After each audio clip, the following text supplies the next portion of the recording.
Hello YouTube, I welcome you to Fine Day, and today we are going to have a look at Hidetsugu and Kairi in Historic Brawl.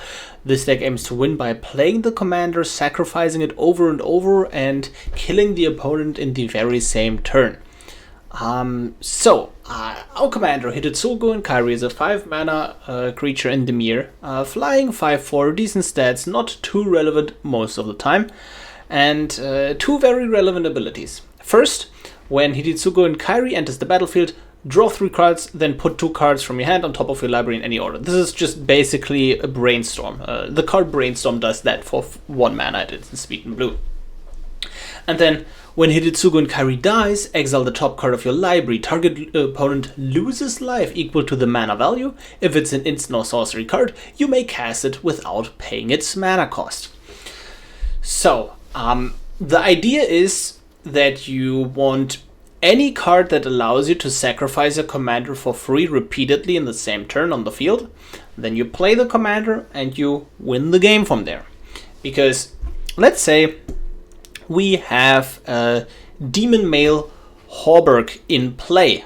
So we play Demon Mail on 4 mana and then the commander on 5. We attempt to equip the Demon Mail Hauberk to the commander.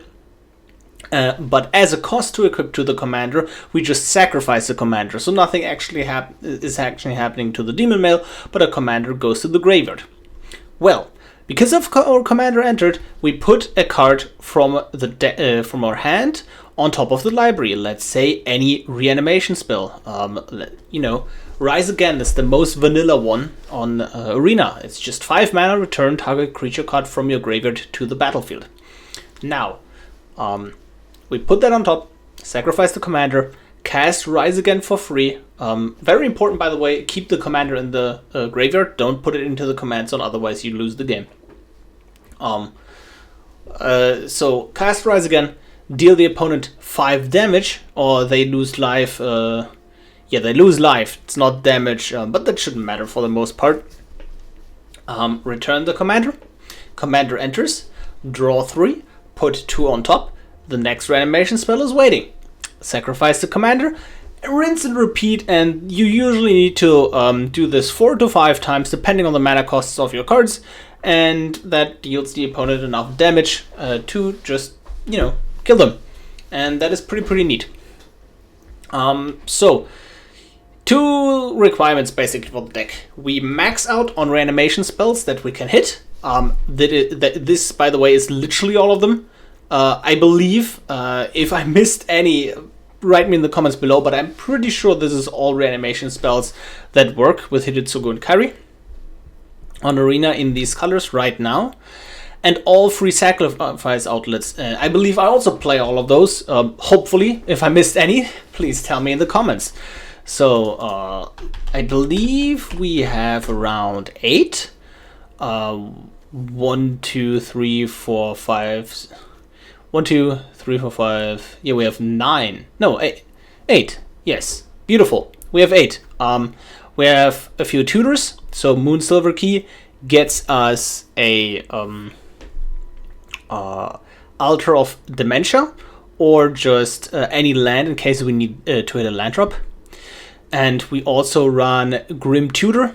The reason why 4 mana tutors don't work in this deck is because if you play the tutor on 4, then you don't have the time to play your commander and your sacrifice outlets on 5, which is why we don't play those. But I believe, effectively 10 hits should be plenty to have at least 1 in, every hand. And then the rest of the deck is just pure protection and some form of ramp and card advantage to protect your combo. So card quantity matters a lot in this deck, because the more cards you have in your hand, the more reanimation spells you have, the less likely you are to whiff.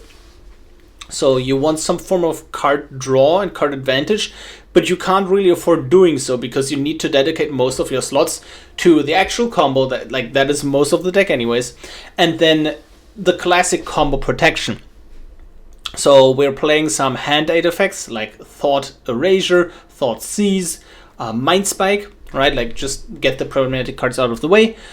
We play Defense Grid in order to play around counter magic, Pact of Negations, some other 1-mana counter magic. 1 mana, like if you run counter magic, you run it for 1 mana. Otherwise, it's not worth it, in my opinion. You see a Jawari Disruption there, we will talk about later. But for the most part, you want your interaction to be 1 mana, or it's just not worth looking at. And then the rest of the decks really is just lands. Like, that is about it. Like, there is not really a plan B in this deck other than Hidetsugu and Kairi beatdown, and sometimes you just like are short a bit of damage, like against control, and then you can close it out with a Hive of the Eye Tyrant, for example. But other than that, that is your only game plan. And then we also play a few cards if we are ever a bit of damage short. Let's say we only find like 4 reanimation spells, and then the opponent is like at like 3 life. Then as the last card, we can put Agadim's Awakening on the top and then reveal that. Even though we don't return anything, we reveal it and then deal the opponent damage. So we're also playing all the flip lands, like modal phase lands, that, you know, are lands but also spells. The best one here being Zoff Consumption, because this deals effectively 10 damage if you cast it from the top for free, because 6 mana value, opponent loses 6 life, and then you drain them for 4 on top of it. Yeah. So that is really the deck. I don't even think there is anything else to talk about. I don't think there is any card I haven't addressed in the deck. Yeah, so let's just play the deck. It is not the most competitive one, but it is really fun, and for some reason I'm like 10-1 with the list. That is probably because it's like the surprise factor is there, right? People don't know what to expect, and these kind of combos are really hard to disrupt if you don't plan ahead for them. Once this deck maybe becomes a bit more popular, people will just mull for instant speed interaction, and you're going to have a way harder time. So, you know, play the deck once. Play the deck now, or and then maybe you have worse results later on, like in 2-3 weeks.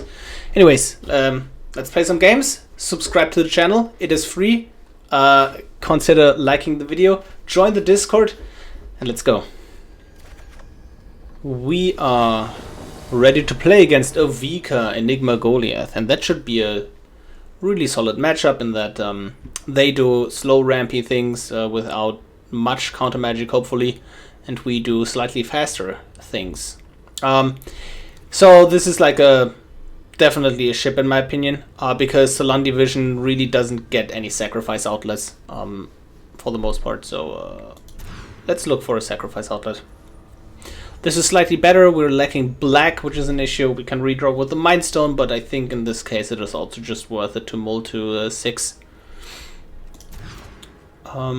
Sacrifice outlet reanimation spells. We are shipping the worst reanimation spell, because we really need to hit our land drops up to 5. Turn 3 Yahenni, turn 5 Hidetsugu. Like, that is just like the default win. You can accelerate it to turn 4 with Mana Rock, and you even could theoretically combo off on turn 3 with a what's it called? You can combo win on turn 3 if you have turn 2 Altar of Dementia into turn 3 Dark Ritual. Yeah. The neat part about this deck is that, you know, like, they can kill the Yahenni. But turns out we just have a million removal spells in our deck. Maybe that is something worth noting. Maybe we're supposed to keep Cauldron's Gift. Put Cauldron's Gift to the bottom and foretell return upon the tide on turn 2. That way we could have reanimated our Yahenni if we expected interaction. I just like... Traditionally, Ovika decks are so light on interaction that I just didn't expect it. And like, foretelling means that the card is also not able to be put on top with Hidetsugu, so that is a whole nother downside.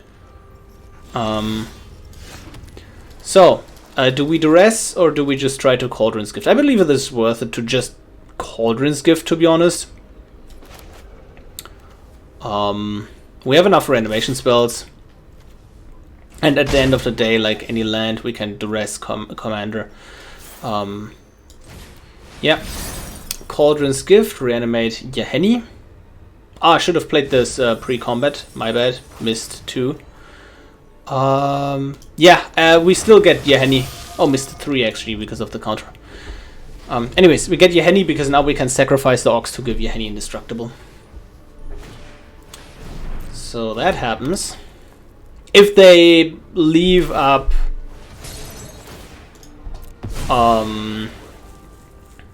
blue mana, we kind of want to Duress before we play the commander. If they tap out here, we just go for lethal. Okay, well, we go for lethal. I think this is deterministic. This is 9 damage, this is 6 damage, then we attack. Yeah, that alone is lethal. Because Connive Concoct is 9 mana because it counts both sides. And then you pick a side to actually cast, but like for the mana, converted mana value, it is 9, so that is like amazing for this deck. Also, the Surveil is extremely relevant because oh, let's Duress first. Maybe they have a Pact of Negation. No, they don't. Okay, so put on top. Yep. So now we put a land and Connive Concoct on top. Then we sacrifice this. And we put a land on top because we want to be able to surveil this away, right? So like it matters in a lot of situations. It matters what card is the second you put on top. Sometimes it's better to have a second reanimation spell to beat removal in response to the ETB trigger. Like there is a lot of small decisions you can make here, but this is lethal. GG. We are ready to play against Anctus Grand Metatect. Yep. This hand has nothing. Mulligan. This hand... Oh, this is actually a very funny one. We can dig with a Woe Strider and like... Woe Strider can sometimes go the distance in this deck. I'm just going to keep this based on the Woe Strider. We need the Black Source in play though, so let's play this tapped. Oh no, wait, what am I even talking about? This hand is great. This has a Sacrifice outlet, right? All of those are creatures or lands. So I assume we take the Guardian Idol. I'm not sure, like, if I knew that all of these were creatures, I would take the Seagate, but I'm just not buying it. Yeah, yeah, anyways, I was like, yeah, maybe we can wait and whatnot, but no, this is a turn, this is a turn 4 lethal, if we draw a land. Anyways, one thing I wanted to touch upon, I forgot to mention this in the intro. Copy spells are bad with Hidetsugu and Kairi, because you need your commanders to stay around 1 turn and then cast the copy spell. The only copy spell we run is Glasspool Mimic, because that is also a land, like that is the main reason. And sometimes the commander sticks and we whiff, and then we want a copy spell, and then we can tutor for it with Grim Tutor or just have it in hand. Like that is the only case where I actually like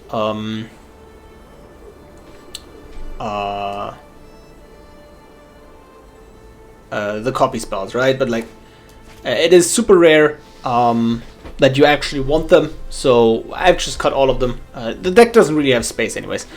Also, I guess we really need to top deck a blue source. Maybe it is just worth it to maybe it's just worth it to scry here with Woe Strider, but I'm willing to try to go for a turn 4 lethal here. Blue source off the top would be amazing, but also like there are a lot of draws that punish us. Like, every other draw basically punishes us. So let's see.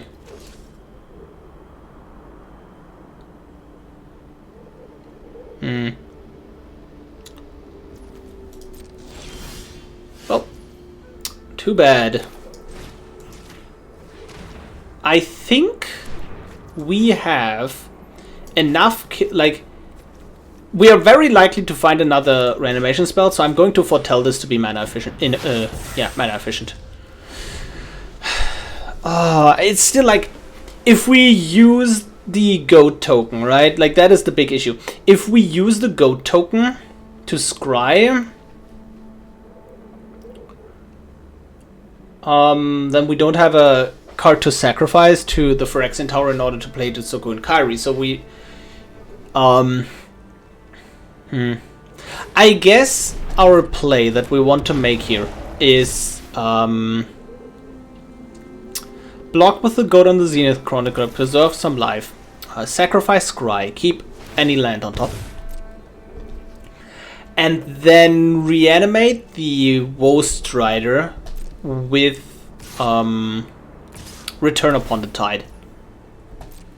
I think that is the play we want to make here. Because we can sacrifice the Woe Strider to the Phyrexian Tower. We could save 2 life here. Or like actually kill the Zenith Chronicler block.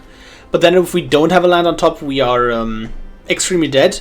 But also we are extremely dead if we don't draw a land anyways, right? So like, let's just make this. Land on top or bust. That is a land. Nice. That is a blue land, more importantly. Neat. And then we have lethal next turn.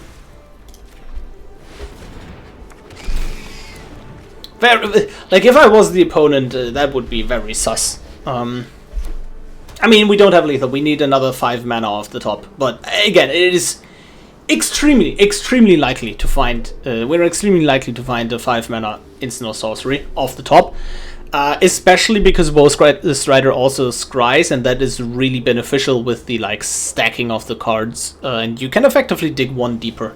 Because usually your combo digs 2 cards deeper per loop, where you draw effectively 1 card off the ETB, and then you draw 1 card off the death trigger because you get the card from the top, and then play it. We are not going to block here. Because that is not going to help us. And if they hold up mana for counter magic, we let the commander go to the graveyard and then force it through with these reanimation effects. Okay, wash away, Pact of Negation. Spell Pierce would also kind of really suck. A few counter spells would really ruin our day here. But other than that, that should be, like, we can still be unlucky, but this should be lethal. Okay, so now, oh yeah, we can even, do we want the additional mana? I guess we wanted 1 additional mana in case some weird stuff happens. Not sure what that could be, but something. Oh no, maybe we were supposed to hold as well. Well, anyways, okay, put a graveyard shift, or a this and this on top. Yes, doesn't matter. So we sacrifice, hold for control, decline, opponent, reanimate Hidetsugu and Kairi, and that happens, right? And now we have the Scry trigger below the Brainstorm trigger. And that means we can put the Black Market Connection on top, and then Scry. Which in my opinion is pretty neat, and we effectively cycled 1 card away. Decline. Opponent. Although, yeah, we don't even need to do that, right? Because this is enough in hand to kill them, like mana value wise. Yeah, but like that is a very neat trick you definitely have to keep in mind. Oh no, we don't even need to hold full control for that. True. Okay. Yeah, I mean, I've played like 15 games with this deck, like 10, 15, something along those lines now, but I think this is like the second time I'm popping off with Ghost Rider, so I'm still learning. But the opponent is very, very dead here, because even if they surprisingly have anything at this point, we just can Pact of Negation that interaction. So Hidetsugu Kairi entering. I want to know what that last card in their hand is. Is that rude? I'm not sure, but I want to know. Ah, damn it, opponent. Anyways, GG. We are ready to play against Thrun, Breaker of Silence.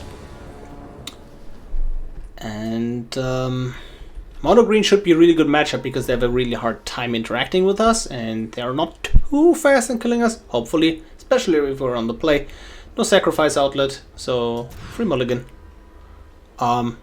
Great hand, no sacrifice outlet, free mulligan. That has a sacrifice outlet, and we don't need this tutor. It's too slow. I like the rest here because these represent lands. Like Moonsilver Key also can get lands. Black Market Connection is ramp.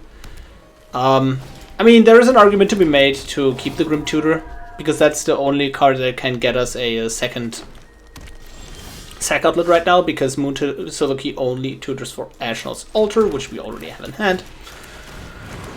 I believe we are supposed to play Black Market Connections because currently we do not have any reanimation spells in hand whatsoever, and this digs us deeper towards that.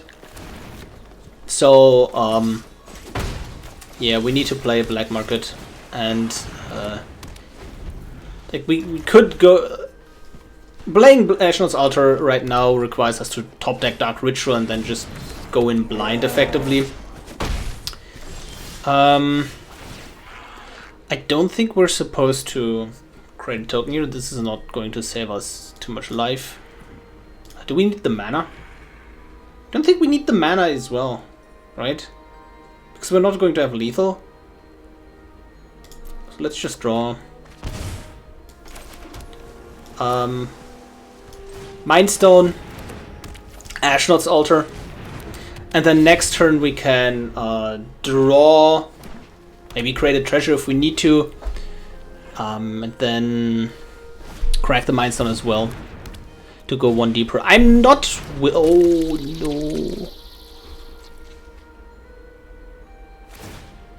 Oh, I'm so glad. I'm so glad, opponent. Yeah, that's what I mean with the opponent doesn't know how the deck functions. Like, against a person that knew how this deck operates, yeah, I thought so, oops. We would be very dead. Yeah, the second reanimation spells kind of wants me to, kind of want to pop off now, because I kind of fear they have a second disenchant effect. Oh, and that is lethal. Oh no, they have actually quite a bit of life, but we are very unlikely to whiff from this point. Given that we have 2 draws per loop, we have an additional draw for with this Mindstone. And we can put 1 card away with this Moonsilver Key. I'm just going to show you in a bit how we are going to achieve that. It's going to be, well, it's funnier if we just have 1, right? What pile do you want to put our commander in, opponent? This or this pile? Yeah, we're going to choose this. Okay. So now, yeah, that is lethal. Just going to quickly show you how I would go one deep card deeper here. Okay, they conceded, but it's worth talking about because this triggers. We put this on the top, and then we know there is a land on top, and then in response to whatever is going on right now, we just Moonsilver Key, search anything, doesn't matter, but then we know the top card isn't a Shipwreck March anymore. Anyways, GG. We are ready to play against Mu Youngling, Skydancer, and that should be a really, really bad matchup. Although I really like the sand, so let's keep it. It's a bad matchup if they are convinced that our commander is the worst thing in the universe and it should be countered at all cost every single time. And with that, to be honest, they're somewhat correct. So let's Duress. Need one more land to make this hand really functional. Loft in the Nile. Okay, sure. We do have a Pact of Negation. But they know about it because of the stop. Oh yeah, oh well. Land. Technically land. Not going to complain too much. It's auto pass here. We do have a bunch of redundancy and we can actually play a game without our commander. That is the best part here. Okay. I think we're supposed to lead on Yawgmoth. Reason being is that next turn we can hopefully double spell with Black Market into Yahenni. If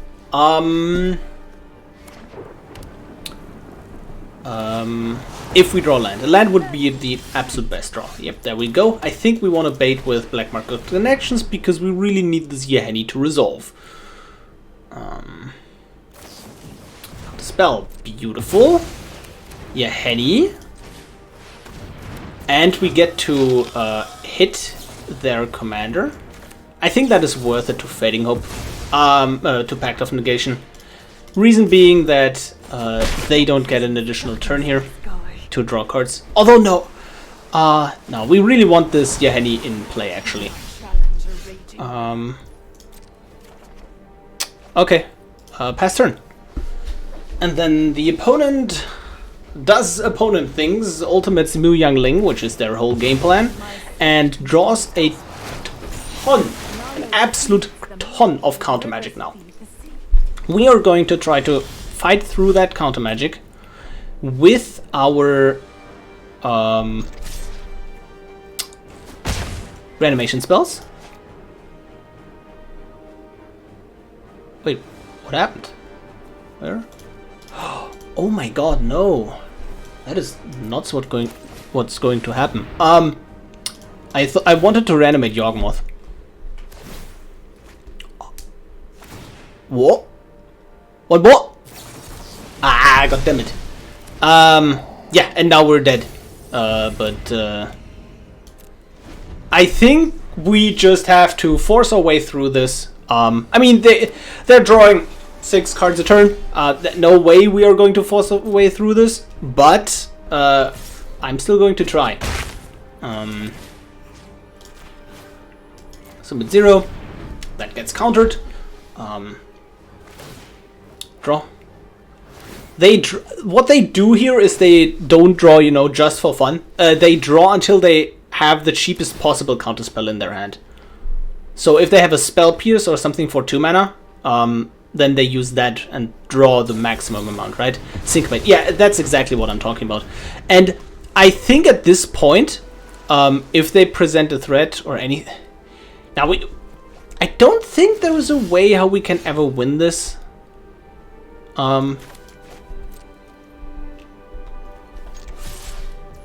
But man, I will try.